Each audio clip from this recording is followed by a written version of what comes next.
Joining us today is Representative Harley Rouda, who just got reelected, or I should say elected, in November of 2018. He had a contentious election, and he's out there as one of those freshmen that are making a difference in Washington, D.C. So we have the opportunity to sit down with him today and talk to him about issues that are relevant to Newport Beach and the rest of the district. So the first issue we're going to start with is the airport.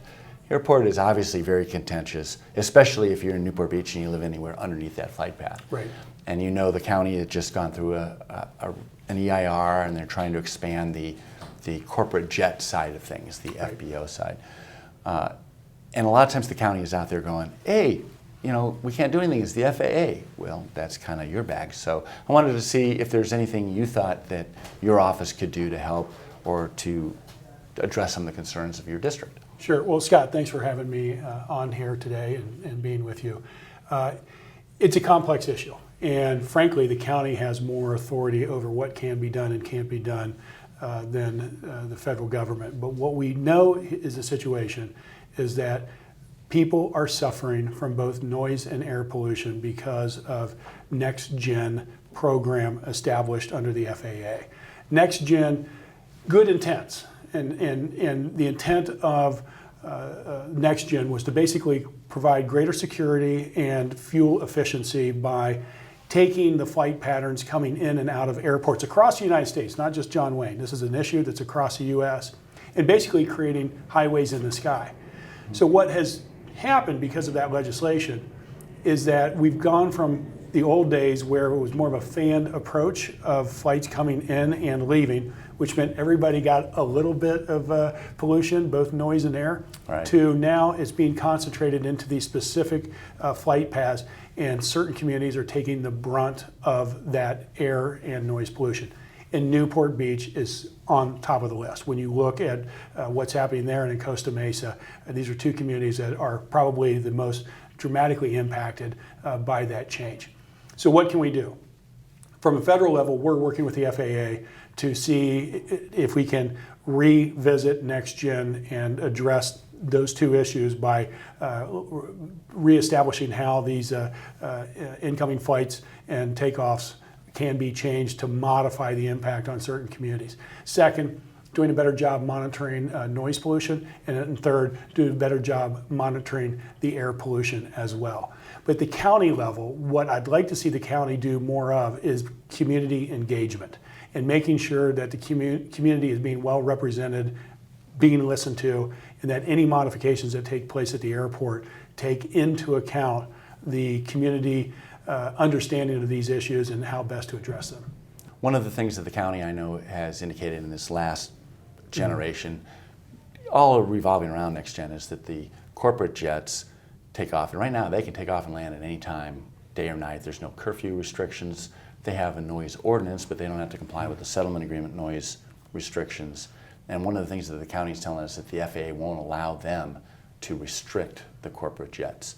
So I don't know if you've addressed those issues or not. Yes, can talk about that too, and I think there's a few different issues there. And first of all, my understanding is there is a limitation that they can't take off or land between midnight and 5 a.m. But that being said, I can tell you I haven't met a resident yet who wants to see extended hours for those aircraft, for jet aircraft, to midnight or starting at 5 a.m. because it's still going to provide levels of noise and air pollution. So I would like to see us revisit that possibility of restricting the time period that they're allowed to take off and land. Another related issue to that is the Uberization of general aircraft, and we're seeing Jet Suite or one of those. Yes, exactly. And while it's from a program standpoint, it makes a lot of sense, but it also needs to be able to not get away from the commercial rules by being private aviation when you're not really private aviation. Right. And so that needs to be adequately addressed as well. And I think the county has, although they may have come about it a little slower, I think they finally have moved guys like Jet Suite to that category. So that's one more thing on this is really important. And this is something that in working with the FAA we hope to address. As I understand it, we check the noise of every single aircraft, and the way violations are determined is very different than what most people think. they're based on a monthly basis. So an airline that's flying in and out of John Wayne with hundreds of flights on a monthly basis, they're only fined if their average noise level is above the threshold level. Mm-hmm. So they could have multiple flights all month long that are too loud, but if they have enough flights that are well below it, right, their average can be below the threshold and there's no penalty. I think that's wrong. I think every time you violate the noise ordinance, you should be penalized. On a per flight basis. You got it. Sounds like a good start. Well, now a little bit more national and contentious issue. Immigration. It's one of those hot button issues, especially for Southern California. And there's a lot of harsh rhetoric from both sides. Mm-hmm. What do you think your role is as far as trying to bring something or bring the two sides together that we actually accomplish some improvement? Yeah, I talk about this a lot when I'm doing speeches. People always want to know what my first impressions are in DC. And I tell them that, to your surprise, it's probably much more bipartisan than you think, but it's also more partisan than you think. And what I mean by that is, so far this year, the House of Representatives has passed close to 300 bills, the vast majority of them bipartisan, addressing issues from across the country to our individual communities. But the big issues that provide an opportunity for the news media to focus on what separates us is much more partisan. And point being, if 435 members approve a piece of legislation, you're not going to hear on Fox or CNN or MSNBC, 435 members just passed legislation. They all agreed. Right, they all agreed. That's not newsworthy. Right. So they focus on what separates us. And immigration is a perfect topic. If you could get past the rhetoric of build the wall, Mexico's going to pay for it, or that we have concentration camps on the southern border, and that type of rhetoric, and actually focus on the issues, mm-hmm, we could actually find common ground to do it. And when I look at that issue specifically, and I will tell you there is common ground with Democrats and Republicans, we recognize that we have to start with the source. And the source is the Northern Triangle of countries, who the economic issues and insecurity in those countries and the crime is the beginning driver of the migration to our southern border. In other words, reasons in those countries for them to leave. Right. Exactly. So cutting off aid to those countries, which is what we have done, the president has done, is a mistake. We want to continue to make sure that we are providing some level of aid, but also making sure that that aid is being used in the proper way, because we know we have corrupt governments down there, and we don't want to line their pockets. Second, I applaud the administration for holding Mexico responsible at their southern border, that when these refugees and asylum seekers come across their country's borders into Mexico, that we're providing and working with Mexico to provide adequate support for those refugees and asylum seekers. Mm-hmm. Third, for those who do make it to our southern border, let's make sure that we provide the compassion and empathy that our country has been known for since its existence. And fourth, we need to make sure we have strong ports and border security. And there's a false narrative out there that Democrats believe in open borders. That's not true, and nor will building a wall down the middle of the Rio Grande solve this issue. Mm-hmm. We need to use today's technologies to make sure that we have proper security at our ports and our borders. And then finally, we've got to address the issue of undocumented individuals in our country right now. And we've got somewhere between 11 million plus people in the country. Half of them came in through our airports, and the other half came in through borders. We also know that many of them have been in our communities for a long, long time. They have successful businesses, they pay taxes, they are part of the fabric of their respective communities. Ideas of deporting every single person in our country who is undocumented would cause our entire economy to collapse. So we need to find out the right way to address this issue. Okay, so you said something that kind of piqued my interest. You said that half of our immigrants come through the airports, illegal immigrants, versus the southern border or our borders. Explain how that happens in an airport. Because the airport's got pretty tight security. I mean, it's not like they're going to sneak in and sneak out. You come in as a tourist or on a green card and you never leave.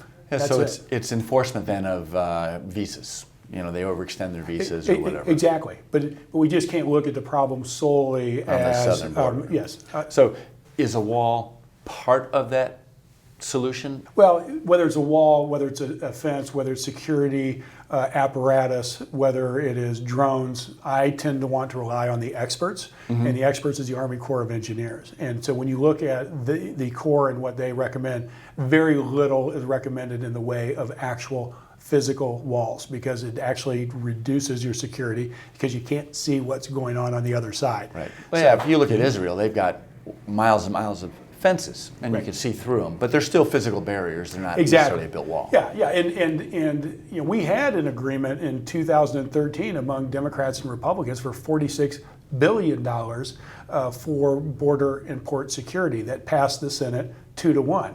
It didn't get out of the House of Representatives because Boehner wouldn't let it on the floor.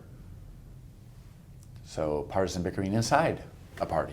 Yeah, it's within that party. It's been a political football for a lot of years. It has. It sure has. But basically what I'm hearing from you is that you're open to a solution, and it's just a matter of what's the best solution. Let's listen to the experts and do it. Absolutely. A wall isn't the solution, but it may be part of it. Or True, but Scott, the challenge is going to be until the leaders of both parties are willing to park the rhetoric off to the side and actually sit down and have the honest conversations about how we address these issues. I'm afraid people are going to continue to use it to pump up their bases and use it for media. Yeah. No, very, very well said. The other hot button issue of the day, and I'm sure there's more than two, but impeachment. Impeachment is, I mean, you even have a lot of inside or bickering within your own party as far as whether it should or shouldn't happen.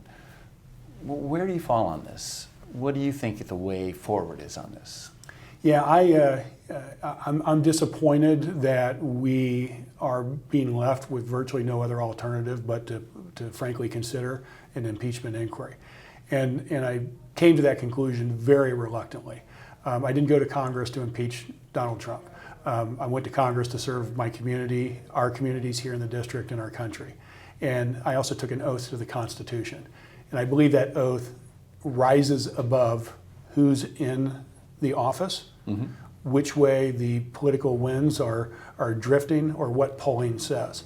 And we have a situation here, whether you look at the Mueller report or many other instances, where we have a president who is thwarting any oversight by Congress into his administration's actions. And so I made the decision in mid-May that if the president was going to continue to stonewall all subpoena requests, all witness requests, all documents that are pertinent to legitimate investigations, then I would be left with no alternative but to support an impeachment inquiry. And I said at the end of June, I will end up at that spot if he continues to do so. And that's exactly what's happened. So clarify it for those people that don't necessarily follow all those details. You're looking at it as he's not allowing proper congressional oversight. Are you beyond the Russian collusion aspect of it, or is there something else that he's not cooperating with? Because most of the things you see in the news are Mueller report and Russian cooperation, infiltration, whatever you want to call it. Yeah, it's a combination of both, because every administration since the beginning of our republic has been guilty of slow walking information and witnesses to congressional oversight. What we've never seen is an administration simply say, I don't care what you ask for, I don't care who you want to be a witness in your committees, they're not coming. And to me, the concern is, I don't want to set a precedent that a Democratic president can do this as well. We don't want Democrat presidents, Republican presidents, any presidents having the ability to thwart the investigative power as outlined under the Constitution. So we need to take a stand here. But it also, to your point, it's also about the Mueller report. Mueller, there's two sections of the report. I have read the report twice. Many members of Congress have not read it. The first section lays out... They didn't invite me to read it. But you can read it. Anybody can read it, and I encourage everyone to read it. The first section of that report focuses on Russian interference in our elections. And it's very detailed and specific that we have a foreign adversary, a hostile foreign adversary, who is trying to impact our fair and free elections. The basis of our republic, There should not be a Democrat or Republican anywhere that isn't mad as hell that this is happening and be fighting to make sure it never happens again. Yet you didn't hear our president say one single word about the first half of that report. I get it, he's arguing the whole thing is a witch hunt and so on. So he's defined the first half of the report that's supported by every single government agency in the country. And his failure to do that is a failure to recognize how important fair and free elections are and the need for us to investigate. But the interference in the elections, now granted I'm getting this secondhand, but the interference was dealing more with, buying Facebook ads and trying to influence the electorate. It wasn't like they were hacking voting machines and changing what the voting outcome was. And it wasn't that they were colluding with the Trump administration to manipulate the election.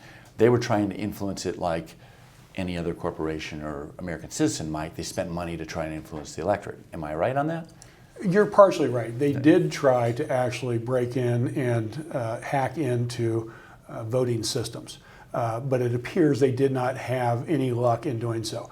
But you are absolutely correct, too, in social media. So we have foreign adversaries who are creating false information to sway voters' opinions and to create an us versus them, create this discontent within the United States. I mean, think about where we are right now. But that's really not an impeachable offense. It really wasn't like there was collusion. I'm not saying that is an impeachable offense. I was just talking about we should the all first be half. pissed at their interference. You got it. Absolutely. Exactly.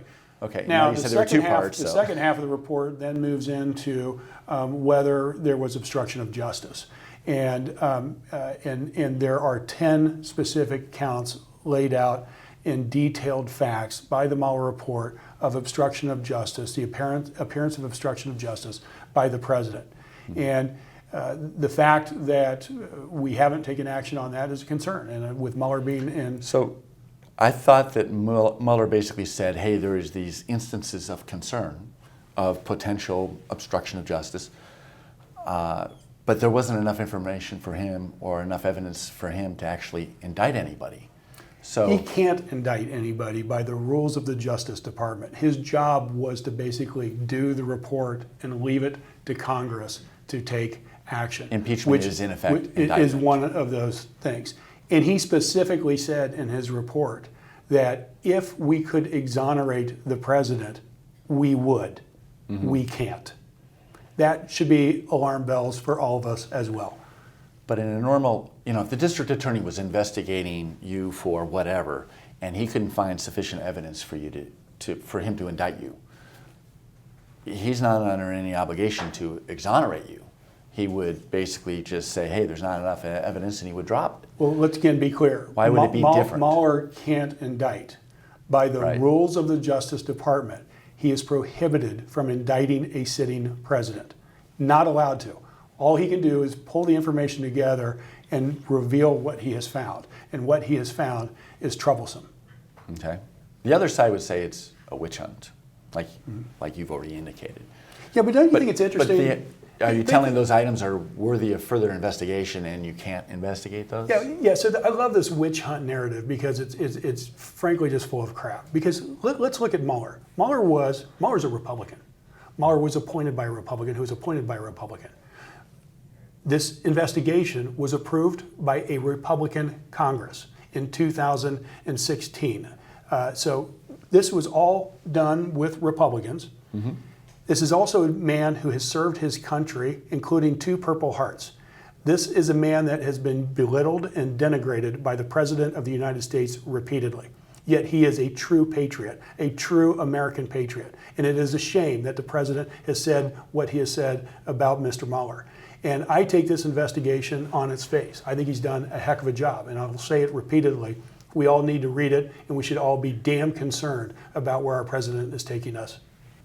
You've been there 6 months. Yeah. What are some of those things that you're most proud of in the 6 months that you've already served, and your major takeaways that you want to share with the district for your first 6 months? The thing I'm most proud about in the first 6 months is just how much we have already accomplished. No freshman has passed more legislation than I have, and that's a tribute to my team. I have a great team, and frankly, more legislation than most members of Congress, period. And we're very focused on serving our constituents and serving our country. We've also done a heck of a job in constituent services here, reaching out, making sure that we're fighting to recover dollars for veterans or Social Security. I think we've already recovered close to $200,000 for constituents in the district. So I'm really proud of how hard my team is working. The best compliments I get are that they see our team everywhere all the time, engaged in the community, whether it is charitable organizations, civic organizations, city councils, any way we can help meet and understand how we can fight harder for what's important to our constituents here. Couple observations I'll share with you is that one's a bit funny. There's a guy, John Dingell, who served in the House. He's the longest serving member of Congress ever, 51 years. Passed away a few months ago, but he has a famous line about talking about the first day he stepped onto the floor of the House of Representatives, and he said to himself, "Wow, I can't believe I'm here." 2 months later, he stepped onto the floor of the House of Representatives and said to himself, "Wow, I can't believe these other guys are here." And there are times when, it's like we're all there trying to do what we think is right, but you can have people who see the same thing but have such different outcomes. Now, you're not talking about the squad, are you? No, I'm just talking about everybody there. You can, there's some of the ideas, some of the thoughts are, to me, who's a moderate, I just find somewhat outlandish.